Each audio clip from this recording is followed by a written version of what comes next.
भी निकाल लिया सब्जी नहीं निकाला है अपना याद। देखिए चलो बातें नहीं, अब देखिए क्या हम लोग बौद्ध साहित्य देखेंगे। बौद्ध साहित्यों के बारे में आप लोग जानते हैं। और हम इसकी भाषा की चर्चा करें, भाषा की कौन कौन से भाषा में बौद्ध साहित्यों को लिखा गया, कौन सी भाषा है जानते हैं कि प्रारंभ में शुरुआती दौर में इसमें पाली भाषा का प्रयोग किया गया था, पाली। और फिर उसके बाद इसमें कौन सा भाषा लिया गया, संस्कृत। पढ़े तुम लोग चतुर्थ बौद्ध संहिता, चतुर्थ बौद्ध संहिता में पढ़े, जब कुंडन वन में कनिष्क के शासनकाल में चतुर्थ बौद्ध संहिता का आयोजन किया गया था, तो वहाँ संस्कृत भाषा को भी अपना लिया गया। इसकी भाषा दो है। अगर हम बौद्ध साहित्यों की बात करें, बौद्ध साहित्य, तो बौद्ध साहित्य मूलतः देखने को मिलता है पिटक, है ना, उसको कहते हैं त्रिपिटक से, त्रिपिटक जो त्रिपिटक है यही मूलतः बौद्ध साहित्य है। तो त्रिपिटक भी कितने हैं, 3 है, 3। कौन कौन? पहला हमने पढ़ा था सुक्त पिटक, इसके बारे में चर्चा किए हैं, एक सुक्त पिटक था। उसके बाद फिर हमने क्या देखा, विनय पिटक। उसके बाद फिर हमने क्या देखा, अभिधम्म पिटक,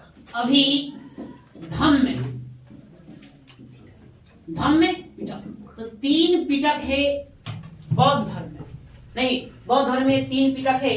इन्हीं तीनों पिटक में सारा बौद्ध साहित्य के बारे में उल्लेख किया गया है। भगवान बुद्ध के शिक्षा दीक्षा जो भी उन्होंने अपने धर्म को लेकर के प्रचार प्रसार किया, सारा चीज किसमें मिलेगा, इन्हीं 3 पुस्तकों में मिलेगा। इन 3 पुस्तकों को पढ़ेंगे तो सिर्फ भगवान बुद्ध की शिक्षाओं के बारे में नहीं, बल्कि उस समय 6वीं शताब्दी ईसा पूर्व में भारत के जो सामाजिक स्थिति थी उसके बारे में जानकारी मिलता है, उसके में अर्थव्यवस्था के बारे में भी जानकारी मिलता है, अन्य जानकारियां ये देने का भी काम करता है। तो सुक्त पिटक के बारे में आप लोग जानते हैं क्या? इसके लेखक कौन हो गए? लेखक बताइए, हम पढ़े आनंद। इसके लेखक कौन हो गए? आनंद। कब लिखा गया? तो प्रथम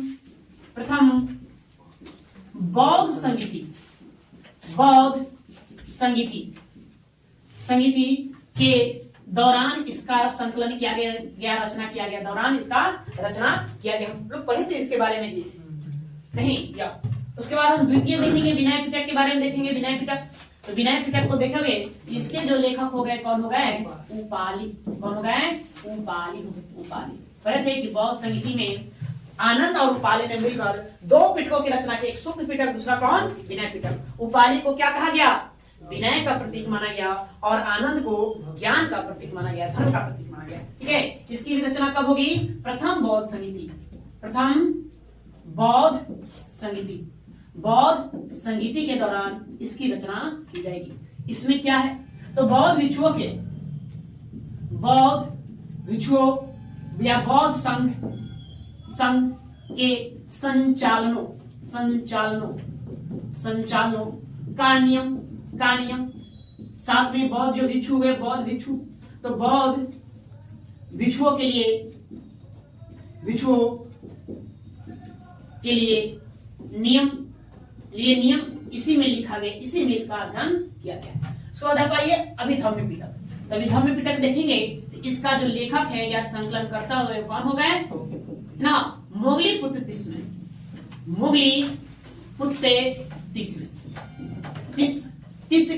के दोनों बात बोल देता है, इसके लेखक हो गए।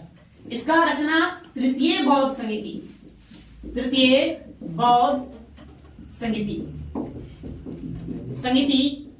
के दौरान हुआ,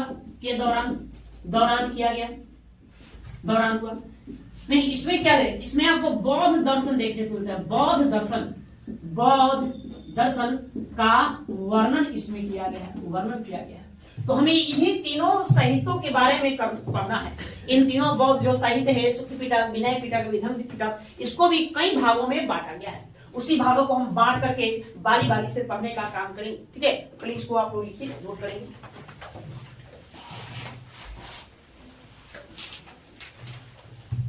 इसको नोट कर लो, बौद्ध भिक्षुओं के लिए बौद्ध दर्शन। इसमें आप इसको भी ध्यान रखेंगे, बुद्ध के उपदेशों का संकलन यहां मिलेगा, संकलन।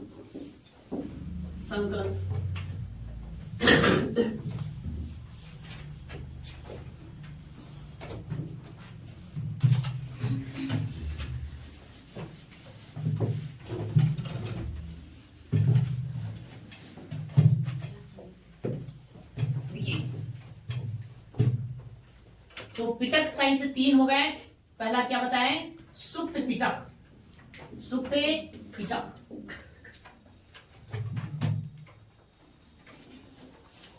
दूसरा हमने देखा विनय पिटक, विनय पिटक, पिटक। और तीसरा अभिधम्य पिटक, अभिधम्य पिटक,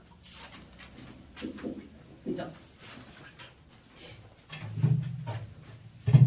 देखिए ये तीनों साहित्य काफी विस्तृत है। जब कोई किताब ग्रंथ बहुत ज्यादा होता है तो हम क्या करते हैं जी, कई खंडों में बांट देते हैं, कई विभाग है ना, भागों में क्या करते हैं, बांट कर पढ़ते हैं ना। देखो जब रसायन शास्त्र पढ़ते होंगे तो रसायन शास्त्र के कितने भाग है? 3 भाग है ना, मुझे तो आता है ना जी। एक होता है फिजिकल केमिस्ट्री, एक ऑर्गेनिक, एक इनऑर्गेनिक। उसी प्रकार से ये सब काफी विशाल ग्रंथ, बड़े। तो बड़े होने के कारण इसको कई भागों में क्या किया गया है, बांटा गया है। सबसे पहले हम सुप्त पिटक को देखें, इसको 5 भाग बनाए गए। कितने? 5। एक आपका है इसी में दीर्घ निकाय, पहला भाग आपका है दीर्घ निकाय, दीर्घ निकाय। दूसरा है मझिम निकाय, मझिम निकाय। तीसरा जो है इसमें संयुक्त निकाय, संयुक्त निकाय। चौथा इसमें अंगुत्तर निकाय, अंगुत्तर निकाय। क्या हम अंगुत्तर निकाय की चर्चा पहले किए हैं? पहले हम लोग पढ़े थे 16 महाजनपदों का उल्लेख कहां मिलेगा? अंगुत्तर निकाय, इसके बारे में पढ़े है ना। अब 5वां आपका इसमें है, इसी में है खंदक निकाय, खंदक निकाय, खंदक निकाय, निकाय। इन सब में देखिए सबसे बड़ा खंदक निकाय है। तो खंदक निकाय को भी क्या किया गया है और अन्य 6 भागों में बांट दिया गया है। नहीं क्या क्या इसमें एक बनेगा धम्म पद, धम्म पद। ठीक है, आप लोग भी पेन चलाते रहेंगे, इसको पेन चलाइए। नहीं सुप्त निपात, सुप्त निपात, निपात।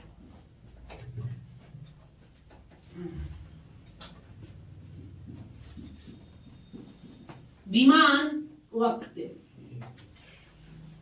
पंचवक्त, वक्त, जातक कथा, जातक कथा, जातक कथा। और फिर थेरी गाथा, थेरी गाथा। 6, इससे कितना बनेंगे? 6 बनेंगे। इसको 6 भागों में बांट दिया गया। फिर उसका इसको देखें, इसको 3 भाग बनाया गया है। पातिमुख, पातिमुख,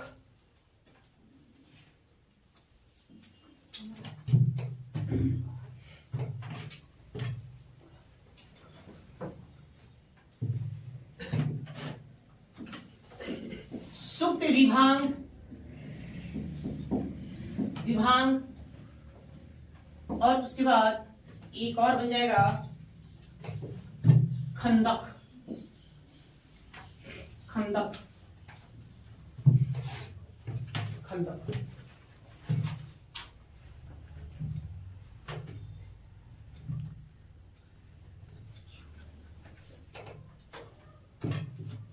इन खंदक का भी 2 भाग बना दिया जाएगा। ठीक है, एक है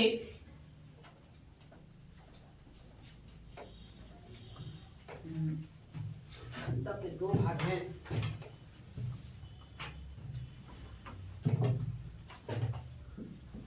महाबंग और चुल्लबंग, चुल। तब इसको प्राप्त करो।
सुक्त निपात है। सुक्त निपात, विमान वत्स, वत्स की वत्स वत्त वत्त है व तो य वत्त।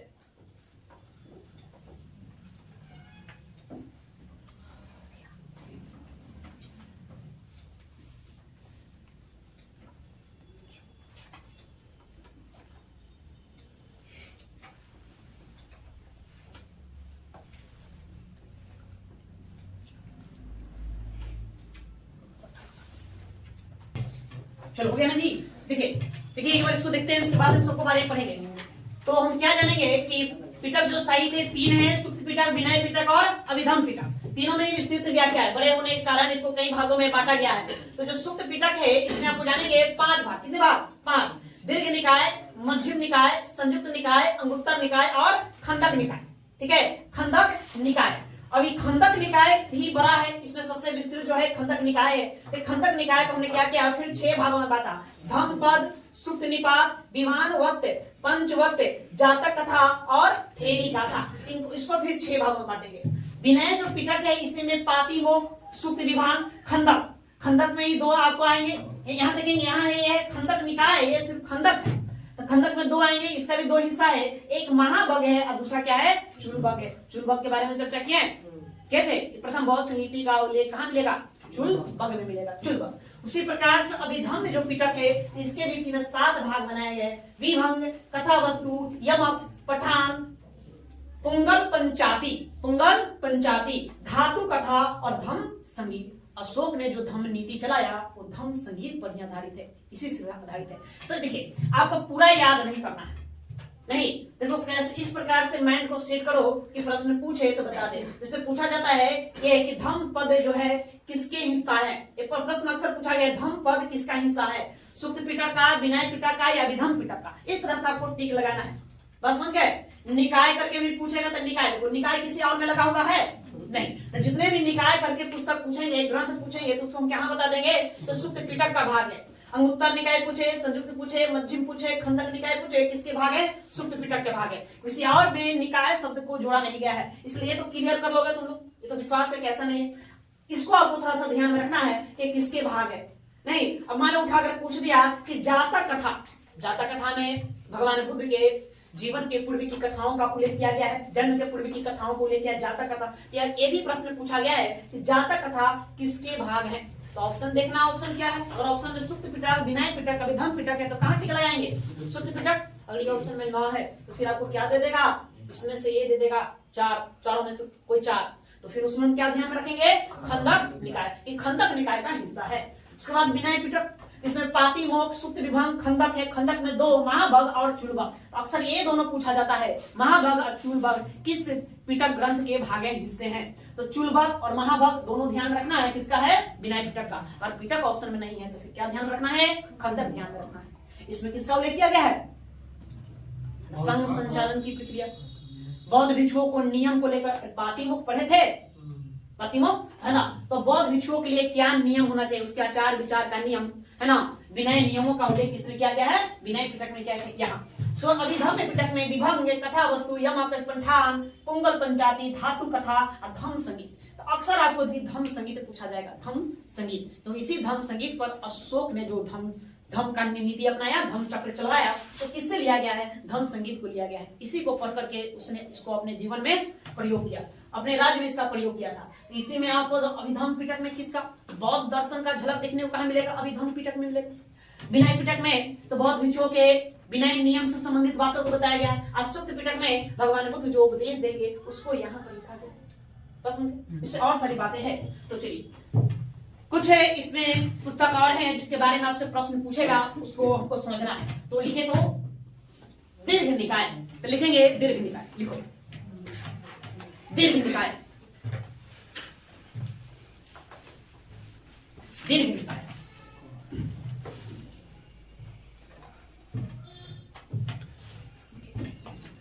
इन 5 निकाय में एकमात्र निकाय दीर्घ निकाय है जो पद और गद दोनों में लिखा गया। किसमें, पद और गद दोनों में इसकी रचना की गई। लिखेंगे यह पद और गद दोनों में वर्णित है, 1 लाइनर बनाकर लिखते चलो, यह पद और गद दोनों में वर्णित है।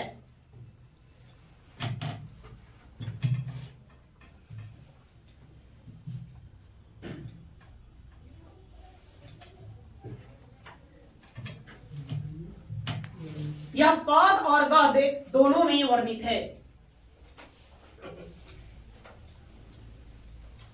आगे, इसी में राज्य और राजा, इसी में राज्य और राजा,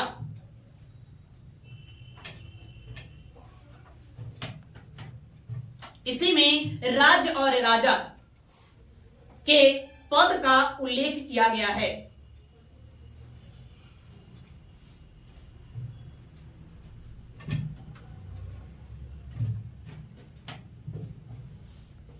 इसी में राज्य और राजा के पद का उल्लेख किया गया है।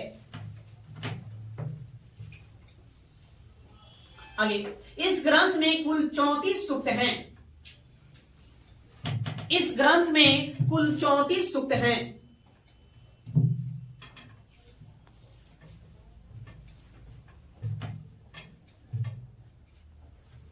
34 सूक्त हैं।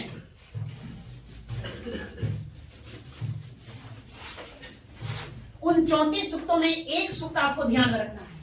कितने? एक। महापरिनिब्बन, निब्बन सूक्त। इसको सिर्फ ध्यान में रखना है। क्यों इसको ध्यान में रखना है? तो देखिए, भगवान बुद्ध ने अपना अंतिम उपदेश किसको दिया था? सुभच्छ। किसको? सुभच्छ। सुभच्छ को दिया था, पढ़े हम चुके हैं। तो भगवान बुद्ध के अंतिम उपदेशों का वर्णन कहां दिया गया है? महापरिनिब्बन सूक्त में। इसी में लिखा गया है कि भगवान बुद्ध ने अपना अंतिम उपदेश सुभच्छ नामक एक परिव्राजक को दिया था। अब क्या बातें कहा था, वो सारी बातें कहां? इसी महापरिनिर्वाण सूक्त में वर्णित है। ठीक है, तो लिखिए, महापरिनिब्बन सूक्त में,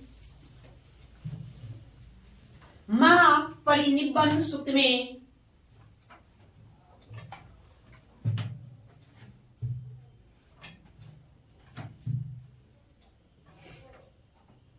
परिनिब्बन सूक्त में भगवान बुद्ध के अंतिम उपदेशों का, भगवान बुद्ध के अंतिम उपदेशों का, भगवान बुद्ध के अंतिम उपदेशों का वर्णन किया गया है। वर्णन किया गया है।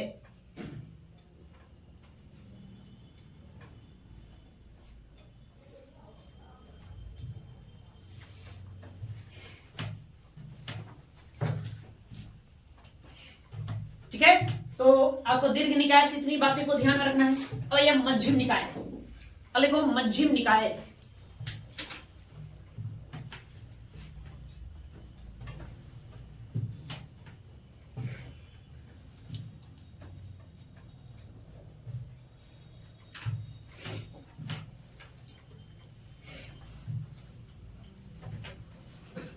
मध्यम निकाय। ठीक है, आपसे एक प्रश्न पूछा जाएगा कि कौन सा शासक बुद्ध के समकालीन था, मतलब बिल्कुल बुद्ध के उम्र का था? कौन सा? प्रसेनजित। तो मध्यम निकाय में प्रसेनजित के कथनों का उल्लेख किया गया है। इसमें प्रसेनजित कहता है कि बुद्ध भी 80 का, मैं भी 80 का, बुद्ध भी कौशल का, मैं भी कौशल का। हालांकि बुद्ध तो कौशल के थे नहीं, वो कपिलवस्तु के थे नहीं, वहां के थे। लेकिन इसी में मध्यम निकाय में प्रसेनजित जो बातें बोला है उसी का उल्लेख कर दिया गया है। क्या कहा? मैं भी 80 का, बुद्ध भी 80 का, मतलब अपने आप का बिल्कुल बुद्ध के उम्र का बताया, उम्र दराज, समकालीन, समकक्ष बताया। नहीं, बुद्ध भी श्रावस्ती का या कौशल का, बुद्ध भी कौशल का और मैं भी कौशल का, उसी का स्टेटमेंट यहाँ है। साथ में एक प्रश्न और पूछा जाएगा कि भगवान बुद्ध और महावीर स्वामी क्या दोनों मुलाकात किए थे? तो बिल्कुल किए थे। इसी मध्यम निकाय में भगवान बुद्ध और महावीर स्वामी की मुलाकात का वर्णन किया गया कि एक बार दोनों मिले थे। तो इन दो बातों के लिए आपको किसको ध्यान रखना है? मध्यम निकाय। तो लिखिए, इसमें देखेंगे, इसमें कौशल नरेश प्रसेनजित, इसमें कौशल नरेश प्रसेनजित,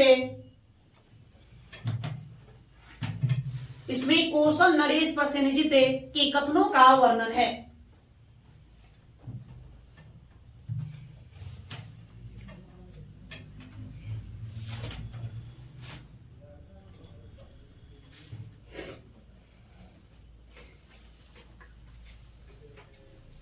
प्रसेनजित स्वयं को, प्रसेनजित स्वयं को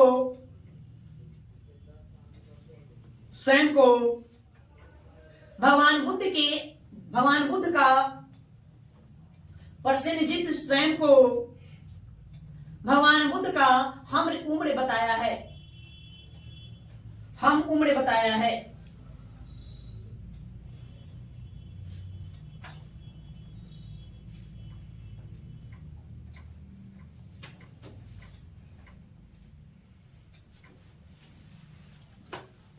आगे नेक्स्ट, इसी साहित्य में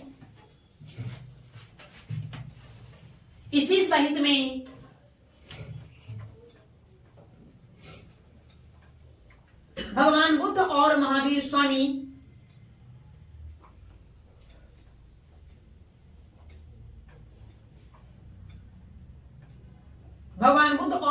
स्वामी के मुलाकात का वर्णन मिलता है। मुलाकात का वर्णन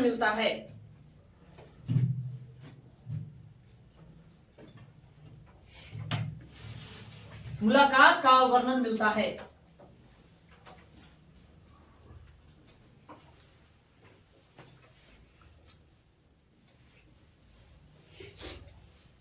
ठीक है, ये दो बातों को इसको ध्यान में रखना है। अब ये अंगुत्तर निकाय, इसको ध्यान रखेंगे।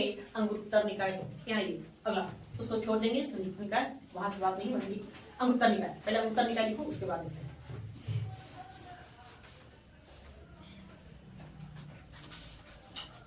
हम पढ़े थे महाजनपद का, तो आपको बताया थे कि 16 महाजनपदों का उल्लेख कहाँ मिलता है। तो एक बौद्ध साहित्य बताया था अंगुत्तर निकाय, दूसरा जैन साहित्य आपने भगवती सूत्र तो बताए थे। तो इसमें क्या मिलेगा, 16 महाजनपदों का उल्लेख लिखे। इसमें 16 महाजनपदों का उल्लेख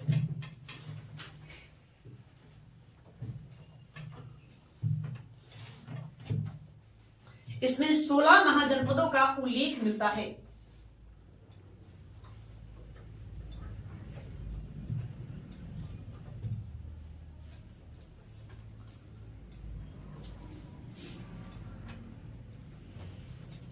ठीक है, और एक बात, बुद्ध कपिलवस्तु गए थे अपने निवास पर, तो इसका भी उल्लेख अंगुत्तर निकाय में है। देखेंगे, बुद्ध के कपिलवस्तु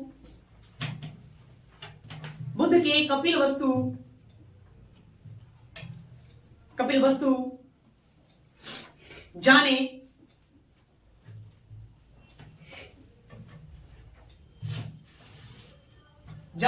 और अपने भाई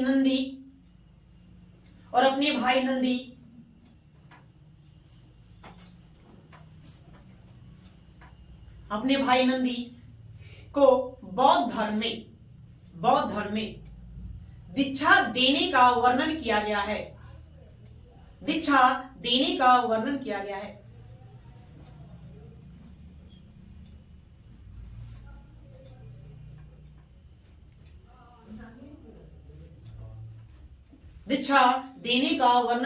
है। इसमें एक पंक्ति और लिखिए, एक पंक्ति और। बुद्ध द्वारा संघ के नियमों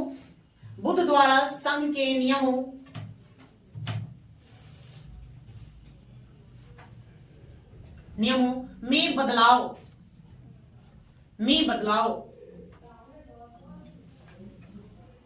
का भी उल्लेख मिलता है।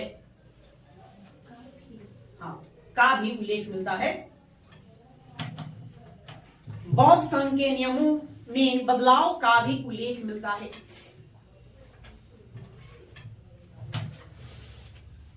देखिए, इसमें अंगुत्तर निकाय पढ़ेंगे तो इसमें लिखा गया है कि भगवान बुद्ध ज्ञान की प्राप्ति के लिए कई स्थानों को घूमते हुए अपने मूल निवास स्थान कपिलवस्तु भी गए। उनके जो पिता शुद्धोदन थे, पूरा राज्य को सजा दिया। राजमहल तो सजाए, पूरा राज्य को भी सजा दिए। मतलब एक उत्सव सा माहौल बना दिया कि भाई राजा आ रहा है, वो अपने पद को क्या करेगा, धारण करेगा, गद्दी पर बैठेगा। लेकिन इनको तो ज्ञान की प्राप्ति हो गए थे ना, इनको क्या बनना था, ये तो महात्मा बन गए, साधु बनना। वहां जाने के बाद वो राजा बनना तो दूर की बात ना, वो और इनके जो भाई थे उनको भी बौद्ध धर्म में दीक्षित कर दिया, वो भी मैंने बौद्ध भिक्षु बन गया। तो शुद्धोदन इनसे बात कहते हैं है ना। तो भगवान बुद्ध, आप तो महात्मा है, लेकिन फिर भी आपने एक बहुत बड़ा गलत काम किया।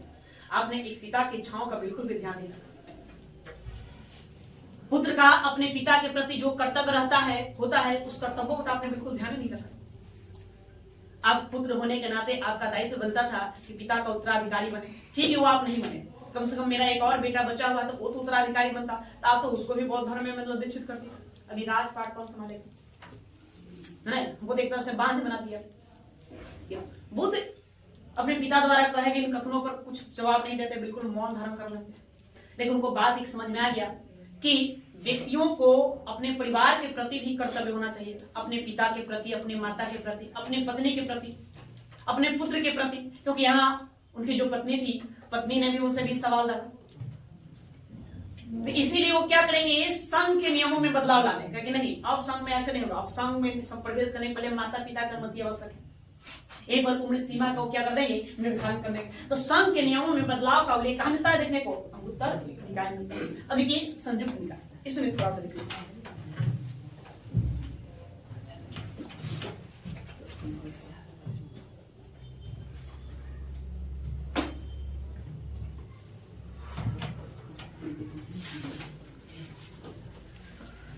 देखो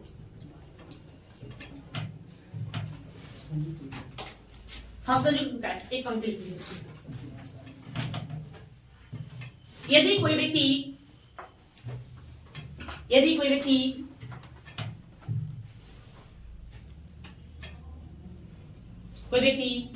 संघ में शामिल होता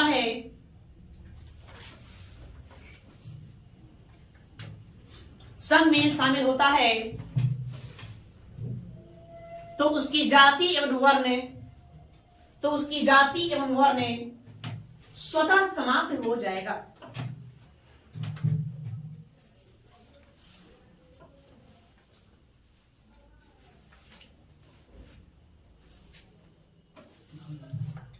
स्वतः समाप्त हो जाएगा। वर्ण मैंने आप किस वर्ण के, क्षत्रिय हैं, ब्राह्मण है, वैश्य, शूद्र है, कोई मायने नहीं रखता। कौन सा जाति कोई मायने, मतलब कि बौद्ध संघ में जैसी प्रवेश किया, तुम क्या बन गया, बौद्ध भिक्षु, सिर्फ बौद्ध भिक्षु। ठीक है, इसका उल्लेख यहाँ मिलता है नहीं। अब ये खुद्दक निकाय, खुद्दक निकाय,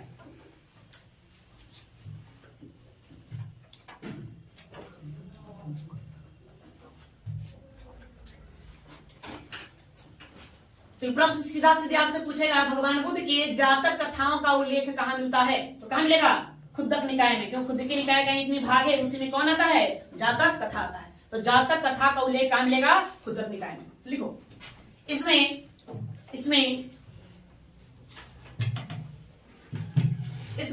जातक कथाओं का उल्लेख मिलता है,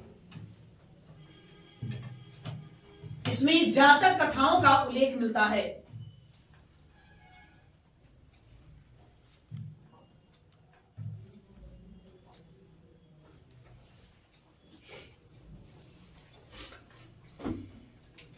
क्या है जातक कथा, तो भगवान बुद्ध के जन्म के पूर्व की जो कथाएं हैं, गाथा है, उसी का उल्लेख इसमें किया गया है। जातक कितने हैं जी, तो ये किताब में 500 देता है, और फिर यह 550 से देता है, 2 देता है। तो इसमें 500 बताता है, किसमें कितना बताता है, 550। कितनी कथाएं दिया गया, इसको लिख लेते हैं यहाँ पर। ठीक है, जातक कथाओं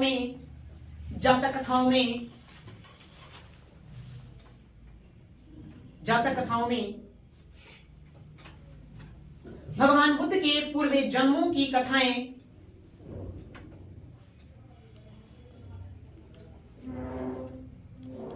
जातक कथाओं में भगवान बुद्ध के पूर्व जन्मों की कथाएं हैं।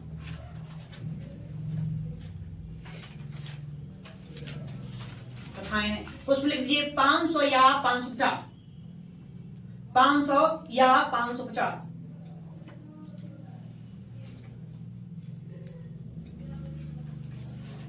ठीक है, थोड़ा सा हम लोग थेरी गाथा के बारे में भी जानेंगे। थेरी गाथा को माना जाता है कि महिलाओं द्वारा रचित प्रथम बौद्ध साहित्य। महिलाओं द्वारा रचित क्या है, ये प्रथम बौद्ध साहित्य है। इसमें महिलाओं द्वारा 73 गीतों का संग्रह किया गया है, जो बौद्ध धर्म से संबंधित है। थेरी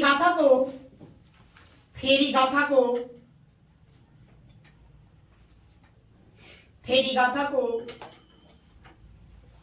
बौद्ध धर्म एक मिनट, थेरीगाथा को महिलाओं द्वारा रचित, ऐसे लिखेंगे, थेरीगाथा को महिलाओं द्वारा रचित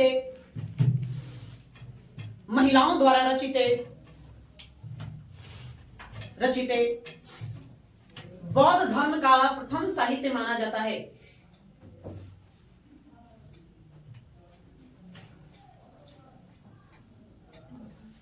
थेरीगाथा को महिलाओं द्वारा रचित बौद्ध धर्म का प्रथम साहित्य माना जाता है।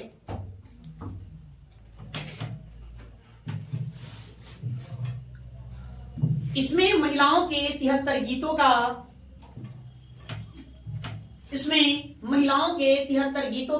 संग्रह मिलता है। इसमें महिलाओं के 73 गीतों का संग्रह मिलता है।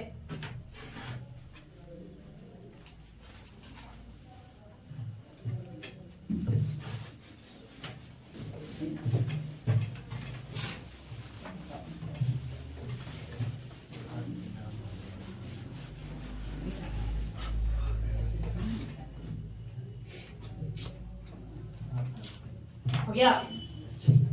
अब ये कुछ और बौद्ध साहित्य जिसके बारे में हम लोग जान लेंगे। ये ललित विस्तार,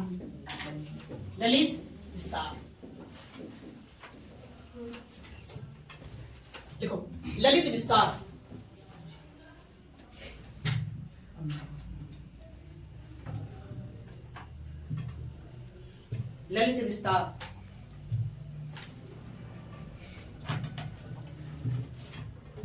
इसके लेखक इसके हरिभद्र है।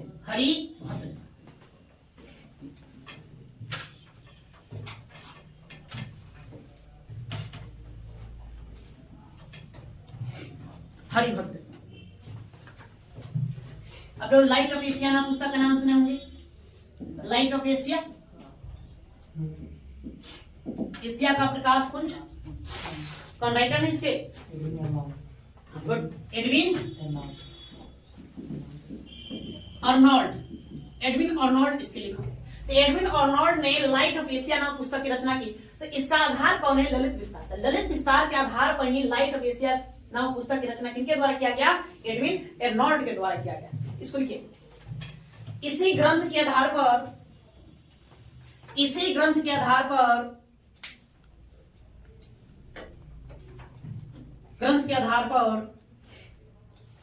एडविन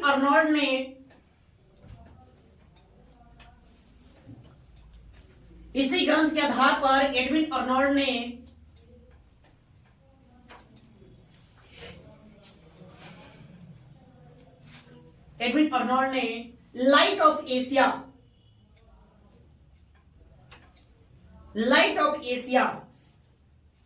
नामक पुस्तक की रचना की।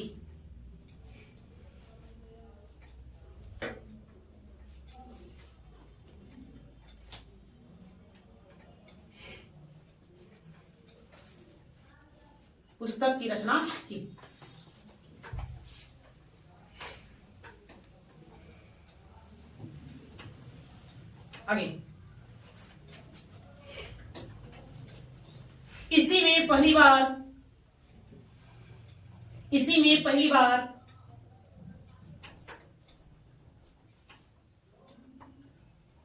बुद्ध के मूर्ति निर्माण का उल्लेख मिलता है। इसी में पहली बार बुद्ध के मूर्ति निर्माण का उल्लेख मिलता है। बुद्ध के मूर्ति निर्माण का उल्लेख मिलता है।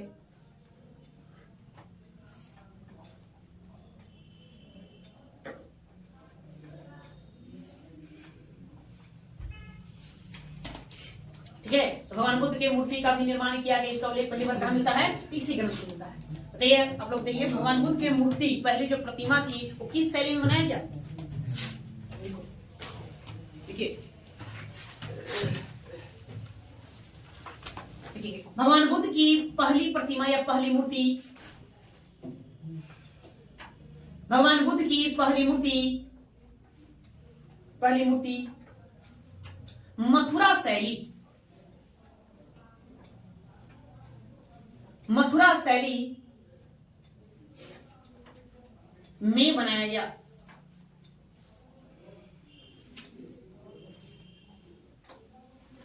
मथुरा शैली में ही बनाया गया, में ही बनाया गया। लेकिन सर्वाधिक प्रतिमाएं या मूर्तियां, लेकिन सर्वाधिक मूर्तियां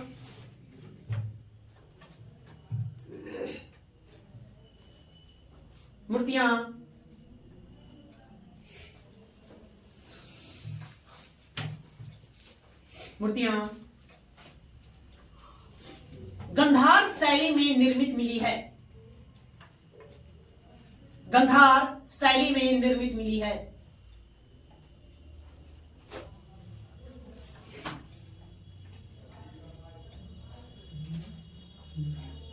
गंधार शैली में निर्मित, ठीक है। तो इतना इससे ध्यान रखना है। अगला पुस्तक है, लिखिए विशुद्धिमक। विशुद्धिमक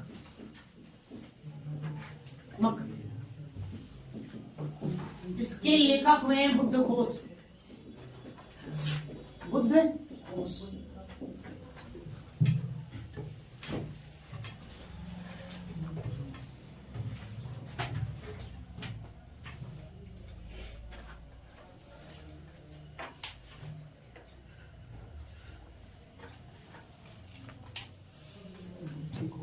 बुद्धघोष। इसकी भाषा ही ध्यान में रखना है। भाषा ये संस्कृत है। कौन सी भाषा है इसका? संस्कृत है। यह बौद्ध साहित्य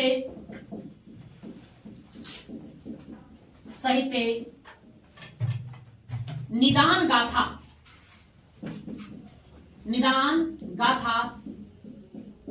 पर आधारित है।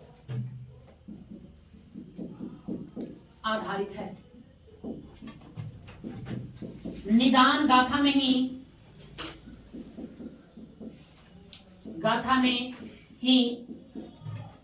सबसे पहले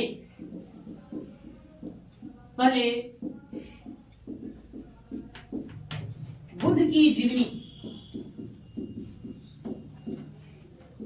का वर्णन किया गया।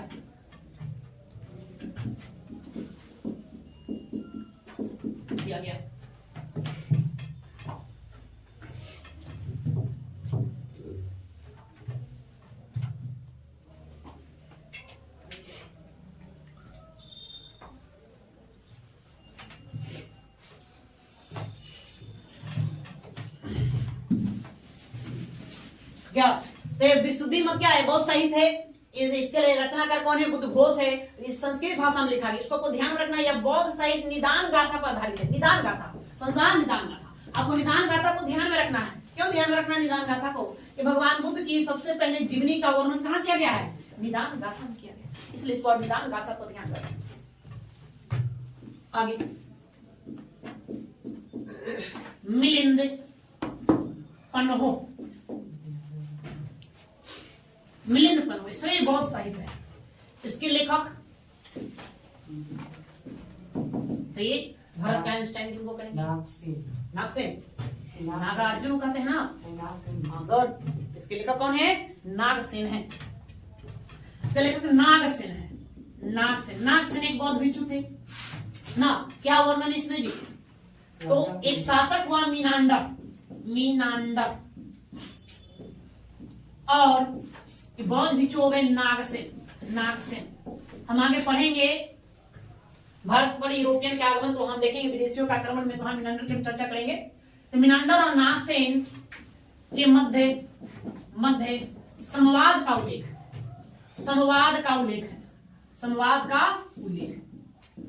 इसी में उल्लेख किया गया है, संवाद का उल्लेख। इसी में आपको मिलेगा साकल कहें मतलब आज सियालकोट पाकिस्तान में, सियालकोट के अर्थव्यवस्था का उल्लेख,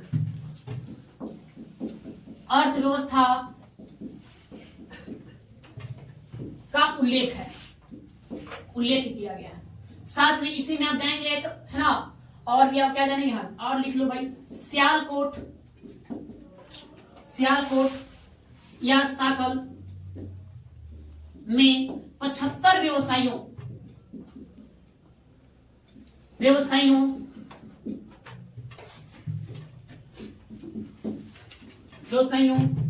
का उल्लेख। उसमें सियालकोट में 75 व्यवसाय प्रचलन में थे, इसका उल्लेख किया गया है। साथ में आप ध्यान में रखेंगे कि नंद वंश और मौर्य वंश का उल्लेख इसी ग्रंथ में आपको देखने को मिलेगा। इसमें इसको आपको ध्यान में रखना है।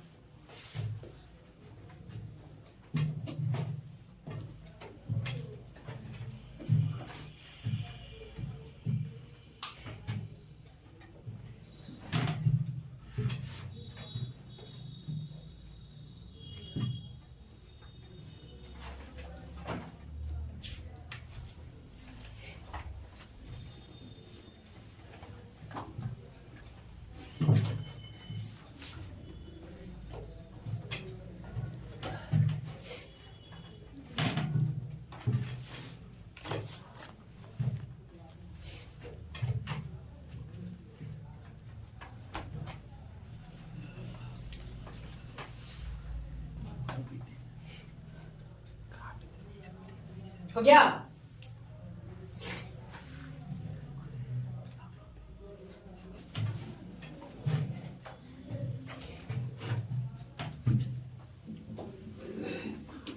विभाष शास्त्र,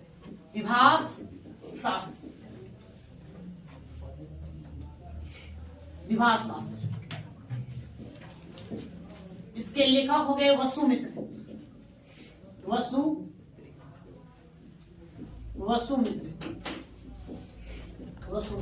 विभाष शास्त्र को याद रखना है। क्या याद रखेंगे कि बौद्ध धर्म का बाइबल कहा जाता है। बाइबल बौद्ध धर्म का क्या कहलाता है? बाइबल कहलाता है। इसको आपको ध्यान में ये रखना है। साथ में इसी को हम कहते हैं बौद्ध धर्म का महाविभाष, विश्वकोश। बौद्ध धर्म का विश्वकोश कहा जाता है। दो बातें यहां से ध्यान रखना है। इधर हो गया?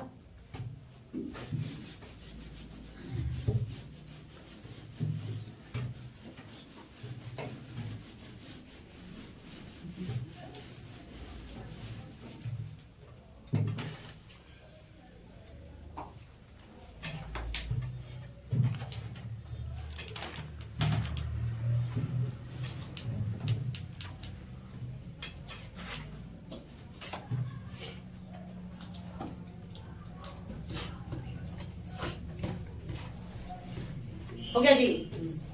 चलो, आप लोग अश्वघोष के बारे में जानते हैं? अश्वघोष आगे सब पढ़ेंगे। कनिष्क के काल में हम आएंगे तो अश्वघोष के बारे में हम चर्चा करेंगे। थोड़ा सा यहाँ पर देख लो। अश्वघोष नहीं याद रखना है। इनको कहा जाता है कि भारत का प्रथम कवि। ये कनिष्क के दरबार में रहते थे, उनके राज कवि भी थे, साहित्यकार। भारत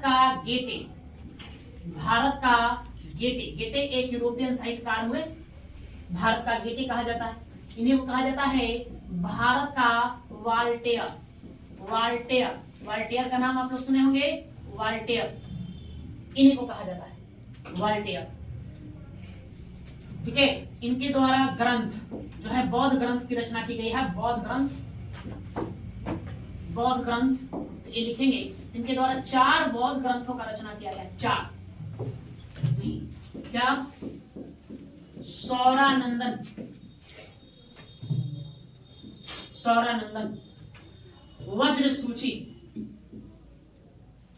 व्रजसूची,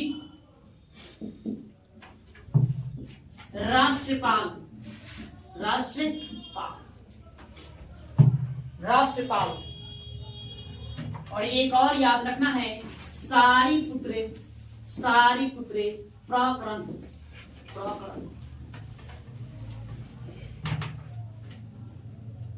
सारिपुत्रे प्रकरण।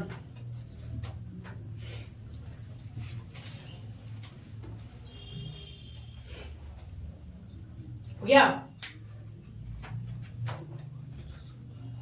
सब लिख रहा है, पीछे सब रह जा रहा है।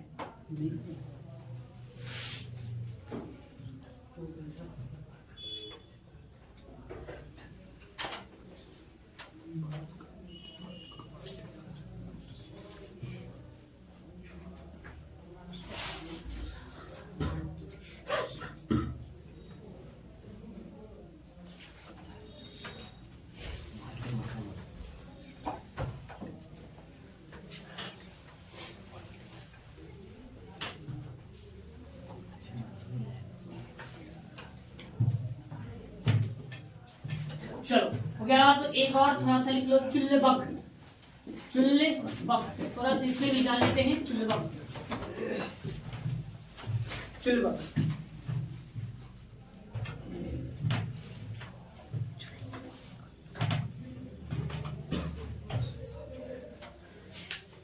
चुल्लबक, इसमें क्या क्या है? प्रथम बौद्ध समिति का आयोजन लिखिए, चुल्लबक। इसमें प्रथम बौद्ध समिति, इसमें प्रथम बौद्ध समिति के आयोजन का वर्णन मिलता है।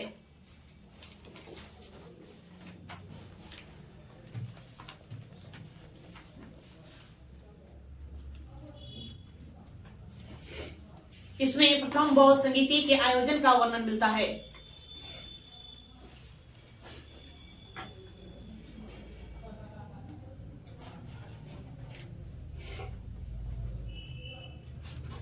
एक पंक्ति और सुन लीजिए। इसी में पहली बार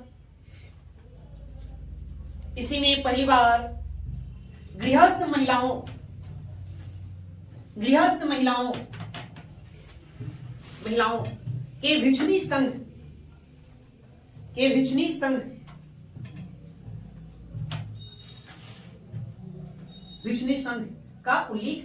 के भिक्षुणी संघ का उल्लेख मिलता है।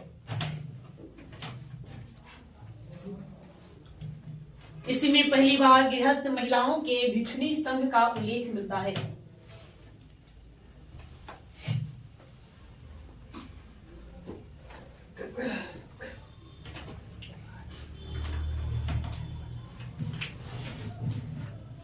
इसके अलावा और भी दो हैं, दीपवंश और एक आपको मिलेंगे महावंश। तो ये सिहली अनुश्रुति है। क्या है यह? सिहली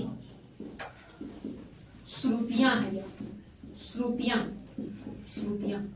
सुनी सुनाई बातों पर लिखा गया है, सिहली अनुश्रुतियां हैं।